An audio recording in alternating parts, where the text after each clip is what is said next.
Bolzert het van Joetouw een eigen strand. Het strand is vanmorgen krijgt Boetenstedt online door een ploeg van zo'n 40 vrijwilligers. 10 meter onder warken betrekt veert waar het professioneel kleermaken van de lokale zwemmers. We hebben dus een vlierbrekking, dat mensen moeten zich net baseren kennen. De waterkwaliteit. We hebben gezien naar wat is er voor nodig. Dus ik een hekwerk voor de fietsen. Maar vooral zo'n vlierbrekking en dan het wettering. Tolve kuub zand komt er uiteindelijk te lezen op het Nijenstrand. Het smiet een strand op van 10 bij 10 meter. Maar vooral de Bolzerter jeugd een veilig plakje bieden om te zwemmen. De initiatiefnemers van het Nijenstrand waren al jaren op zoek naar een geschikte locatie.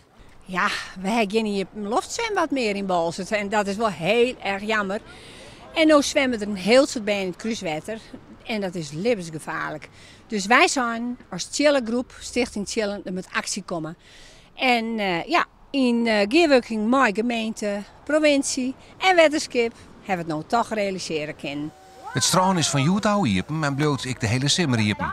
Wat het erna nog bloot, is maar de vraag. Naar de simmers zullen er een onderzoek dienen worden naar de ervarings. Net alleen nog van de zwemmers zelfs, maar ik van de meesten die in de buurt van het strand wijnen.